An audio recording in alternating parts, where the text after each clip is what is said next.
É uma técnica simples em que, mediante a retirada de sangue da veia e aplicação no músculo, ela estimula o aumento dos macrófagos, que são, vamos dizer, a conlurbe do organismo. Eles é que fazem a limpeza de tudo.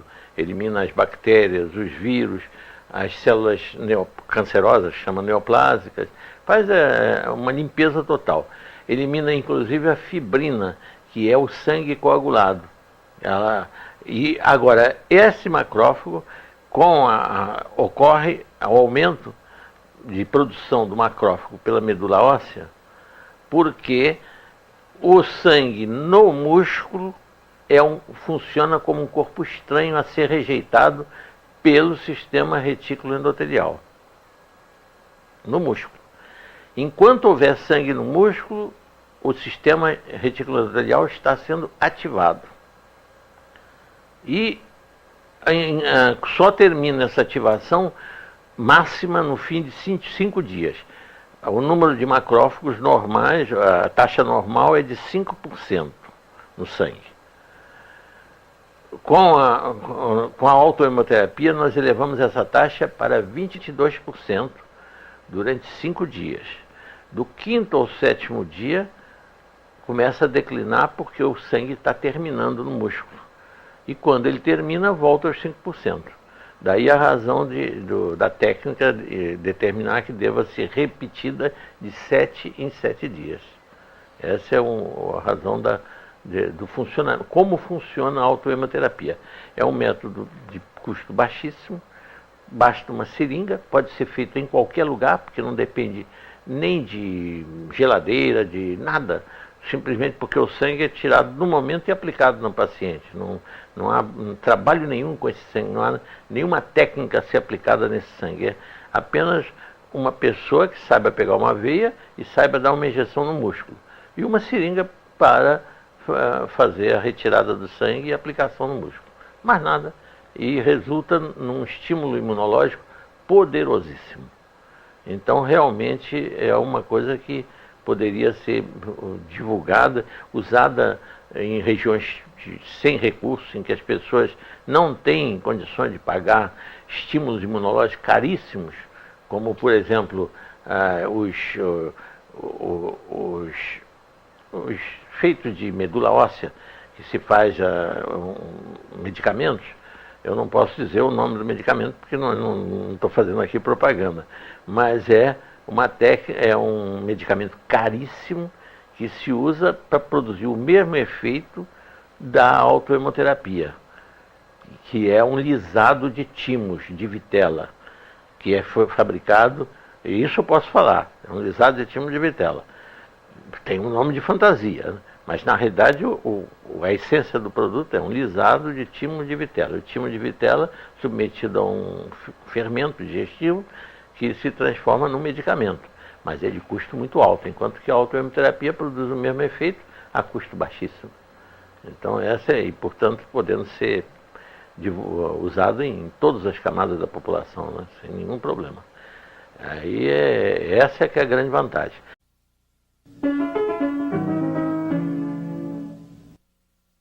Muitas aplicações. Primeiro, todas as doenças infecciosas, de modo geral. Segundo, todas as doenças alérgicas. Ela tem um efeito maravilhoso na asma bronca, nas alergias cutâneas, em doenças que ainda não se sabe bem o que é. Por exemplo, na psoríase funciona maravilhosamente bem. Nas doenças autoimunes, que são muitas hoje, doença de Crohn, uma doença autoimune que destrói o intestino, quer dizer, os anticorpos atacam o final do intestino delgado. A doença de Crohn, o jejum. Então, doença de Crohn. O lúpus, eu já usei, tem uma paciente que também, vou dizer, só os iniciais dela, RS, essa moça ensina crianças a bailar em Caxias. Ela sofria de lúpus. Eu digo ela sofria, não, ela sofre, mas não tem sintoma mais, não tem nada, como se estivesse curado. E ela leva essas crianças todo ano, patrocinado pela Itália, para dançar lá na Itália. Crianças de rua que ela ensina a dançar. Essa moça, eu tratei de lúpus. Ela não podia, não tinha condições de trabalhar, nem de fazer nada. Foi isso.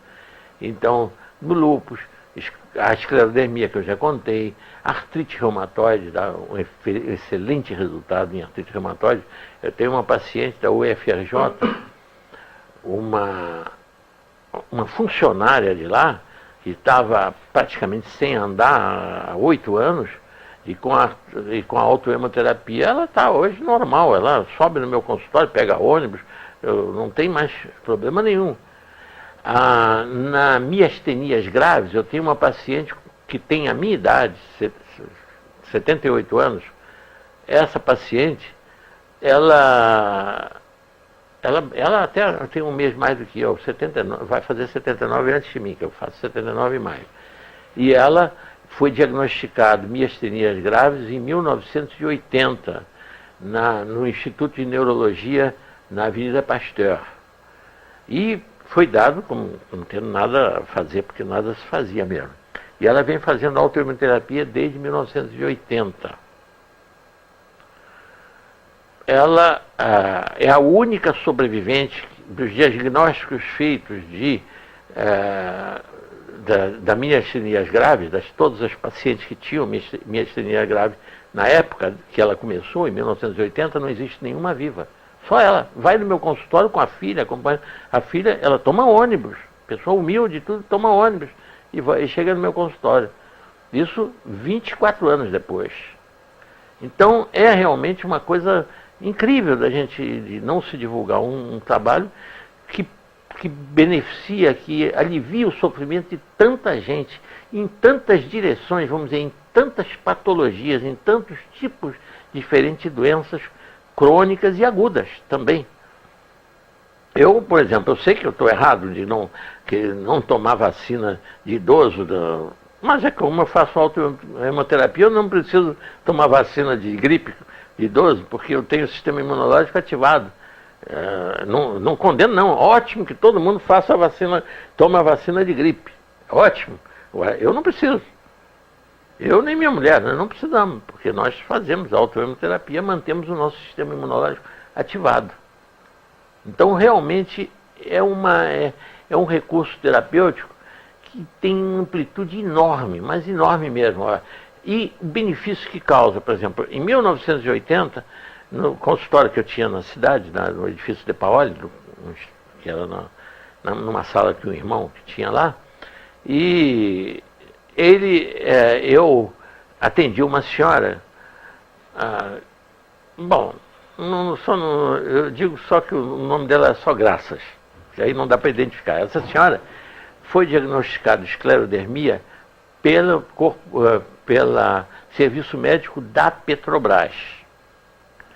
E foi dada como não tinha cura, não tinha o que fazer, e decidiram então aposentá-la. Foi quando ela me procurou. E eu contei o caso de 4 anos antes, do caso de esclerodermia, da outra paciente do Hospital Cardoso Fontes. Contei a ela e ela decidiu fazer o tratamento. E eu fiz o tratamento dela e ela não tem sintoma nenhum, nem nada, até o dia de hoje, e só vai se aposentar no ano de 2005 por tempo de serviço. Ia se aposentar em 1980. Só vai se aposentar 25 anos depois. Então, realmente é uma coisa que poderia mudar. E como mudou a vida dela? Imagine se ela se aposentasse naquela altura, que aposentadoria ela teria hoje, que situação ela teria. Bom, provavelmente nem viva estaria, né? Se não tivesse feito esse tratamento, não teria. Então, é uma coisa, é um recurso que tem um número enorme de aplicações e que tem uma explicação científica como funciona. Não é algo dizer que é misterioso, que é uma magia, uma panaceia qualquer, não. Se sabe como, foi comprovado. O Jesse Teixeira, realmente, os trabalhos anteriores, europeus, todos eram na base do empirismo. Ninguém tinha comprovado como funcionava. Um brasileiro, Jesse Teixeira, que comprovou como funcionava em 1940. Mas daí por diante, com a comprovação científica de como age o tratamento, Era para esse tratamento ter sido divulgado e está sendo usado, porque o custo, a medicina se torna cada vez mais cara, os recursos cada vez mais caros. As doenças que a autohemoterapia evita, muitas são já de idade avançada. O idoso está se tornando um paciente que representa um peso muito grande na despesa. Por isso que os planos de saúde cobram um absurdo dos idosos, porque realmente eles custam muito mais caro para ser mantidos com vida, né? E com relativa saúde. E a autohemoterapia, o exemplo é nosso. O que nós gastamos? Temos um plano de saúde, não estamos dando prejuízo para o plano de saúde. Minha mulher com 78, eu vou fazer 77, eu vou fazer 79. Nós sempre temos 2 anos de diferença. Só que de vez em quando ela fica um pouco mais velha e só ficamos com 1 ano de diferença. Aí é só isso que essa é a única diferença, né, que há. Então realmente é uma coisa muito, muito valiosa esse tratamento. Eu espero que a gente consiga ir divulgando e com o tempo a gente conseguirá realmente ir fazendo com que alguns colegas vão usando, porque vão sendo pressionados pelos pacientes. Então, a verdade é essa. Quando eles veem o resultado, pacientes contam o resultado que tiveram e veem que não há como explicar, muitos saem pela tangente e dizem, isso é remissão espontânea. É a saída, para não admitir que foi autohemoterapia. As técnicas iniciais, ainda empíricas, em 1900, começou em 1912, foi o professor Ravoux, francês, que começou lá. Ele usava em doses crescentes, de 1 centímetro, 2, 3, 4, 5 até 10. Ia crescendo em cada dose. Depois, o Gesso Teixeira já não fazia assim. Ele dava logo uma dose única, e como ele interessava uma dose, quer dizer, para evitar a infecção pós-operatória, então ele dava logo 10 ml de uma vez, e 5 dias depois fazia outras 10 ml, que era como eu comecei aplicando por ordem de meu pai, quando operava os pacientes. Era exatamente assim. O que eu cheguei à conclusão é que a dose varia com a gravidade do problema. Vamos dizer, 5 ml para uma doença que não seja muito séria, não é um lúpus. Lúpus eu só uso 10 ml. Lúpus, miastenias graves e artrite reumatoide eu uso 10.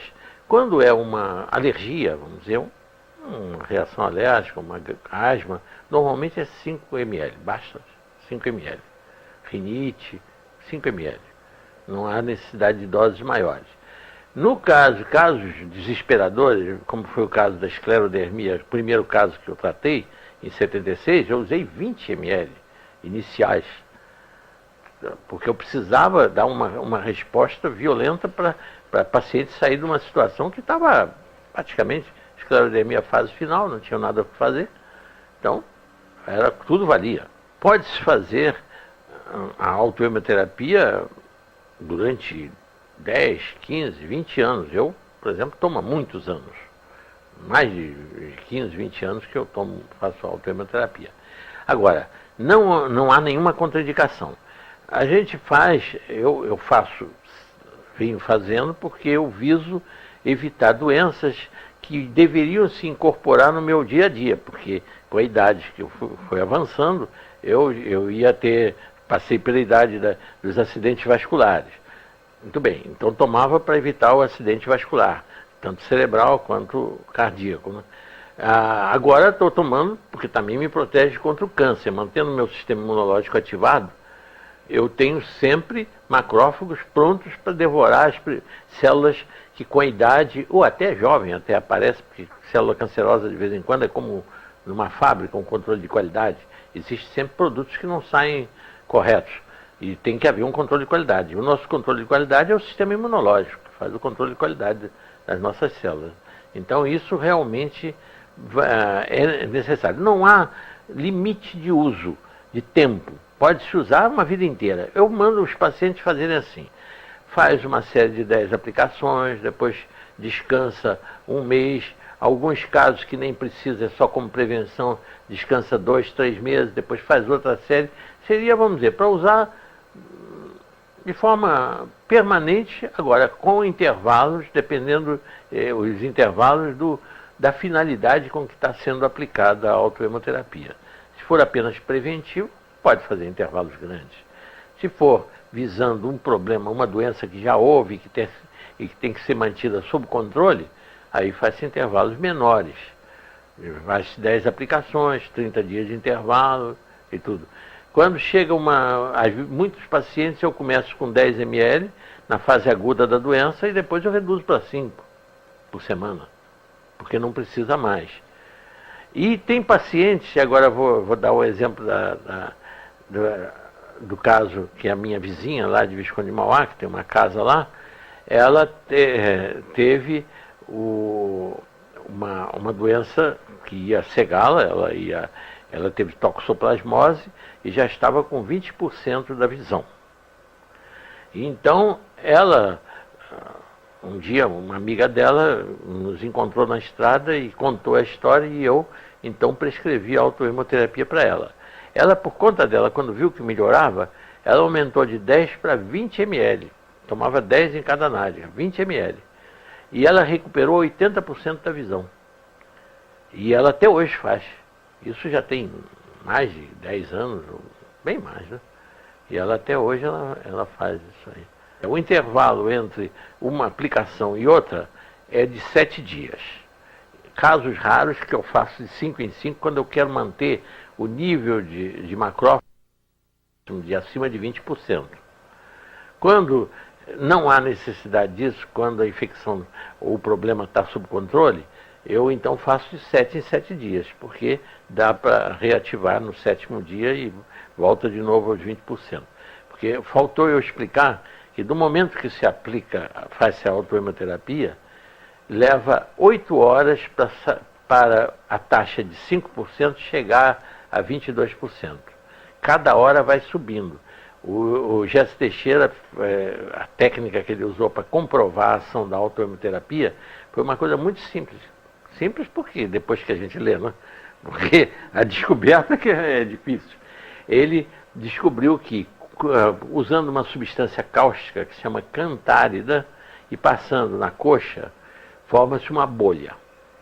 Aí o que ele fez? Ele resolveu tirar o líquido da bolha e contar o número de macrófagos. E constatou que tinha 5%. Aí fez vários dias de uma bolha e constatava que era 5%. Aí fez a autohemoterapia e começou de hora em hora a tirar umas gotas dessa bolha. A cada hora o nível de macrófagos ia subindo e no fim de 8 horas chegou aos 22%.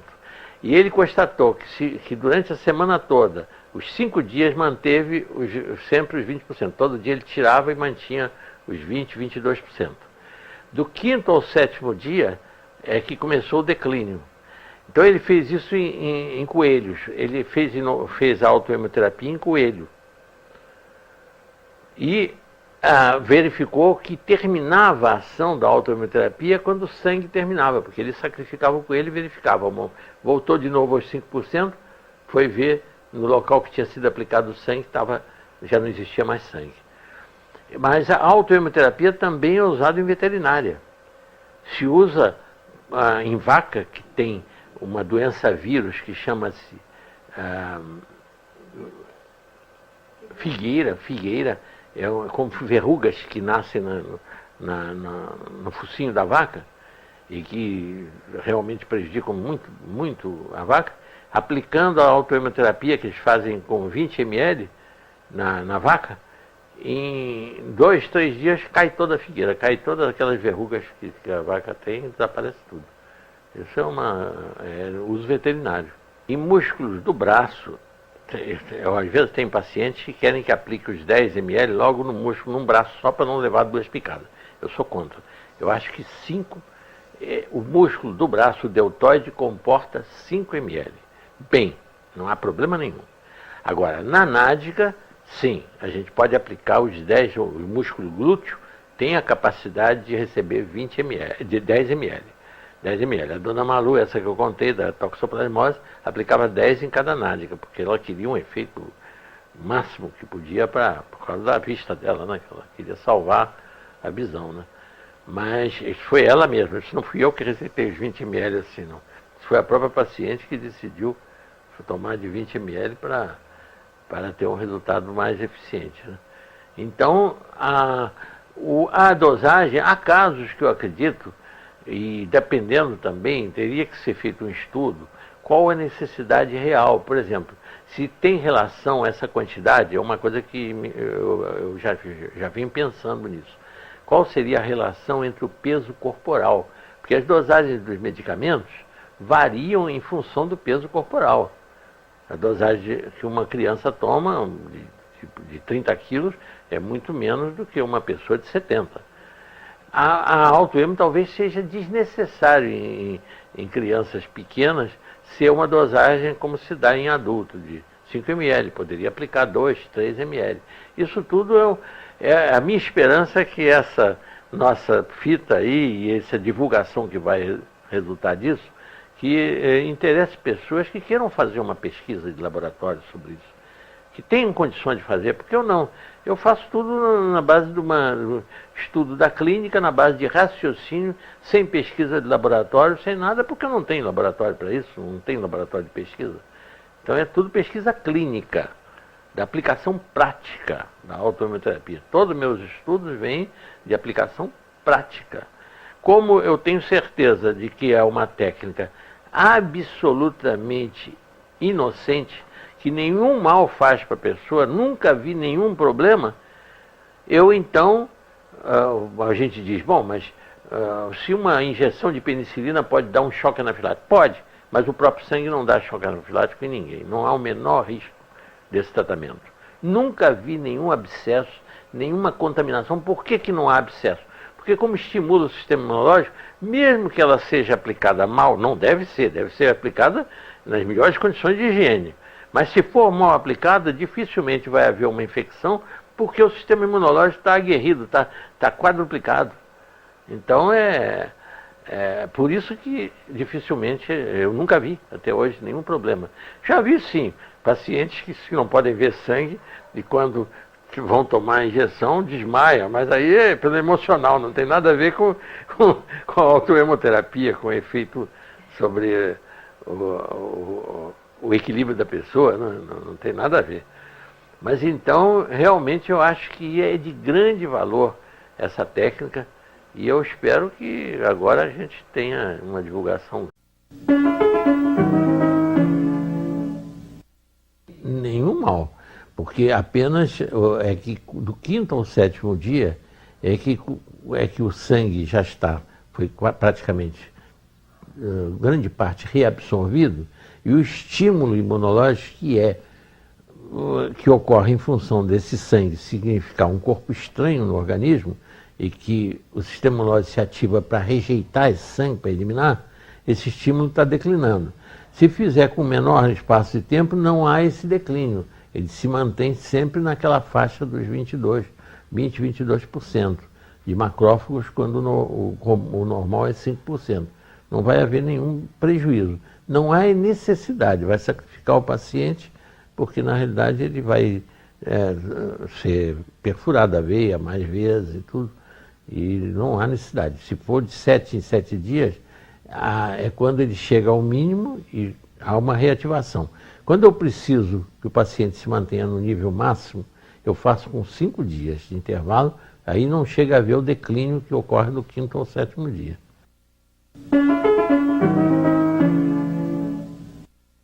Perfeitamente. Eu só mando fazer interrupção aos pacientes exclusivamente para descansar músculos e veias, mais nada.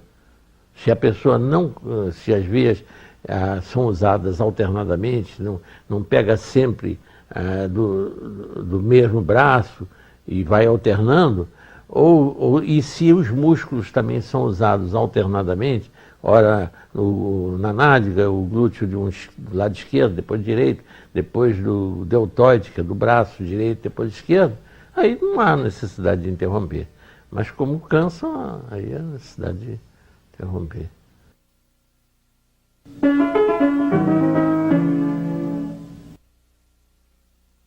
Não sempre a mesma coisa. A única diferença é que nas doenças autoimunes, eu às vezes uso até 20 ml nos casos mais graves, e dividindo em 4 lugares, aplicando 5 em cada braço e 5 em cada nádega, para desviar esse sistema imunológico viciado em atacar o próprio corpo, quer dizer, um sistema imunológico que está pervertido, que em lugar de cumprir a função dele, que é nos defender contra os agressores, contra tudo aquilo que nos prejudica, ele está atuando contra o próprio corpo como se fosse um inimigo, sendo, no caso de uma artrite reumatoide, afetando articulações e criando até deformações criadas pelo sistema imunológico, que eu acredito que esteja pensando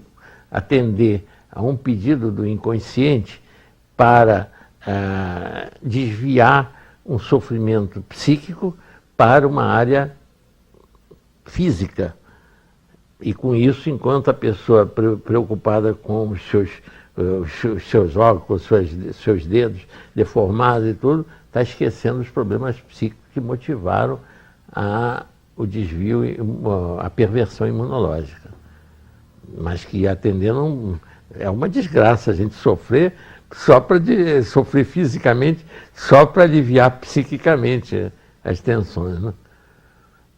Mas acontece, eu tenho provas disso. Isso eu tenho provas disso, muitos casos.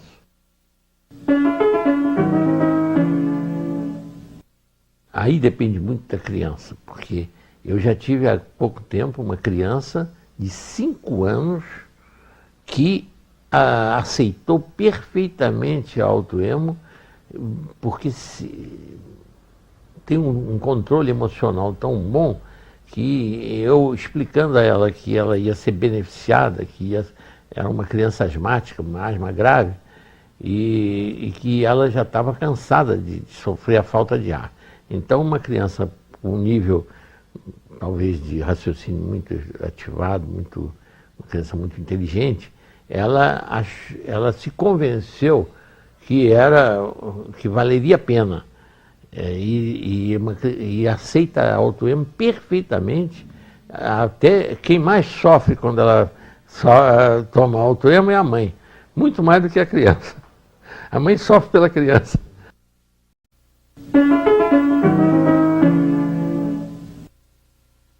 Eu faço, não tem problema. Não, eu tenho o que não falta aqui, não falta material para fazer autoimunoterapia. Aqui em casa é artigo de primeira necessidade.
Muito bem. Pronto.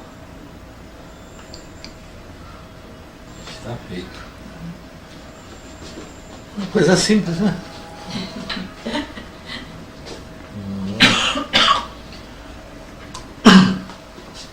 Mas isso pode resultar em tantos sofrimentos a menos.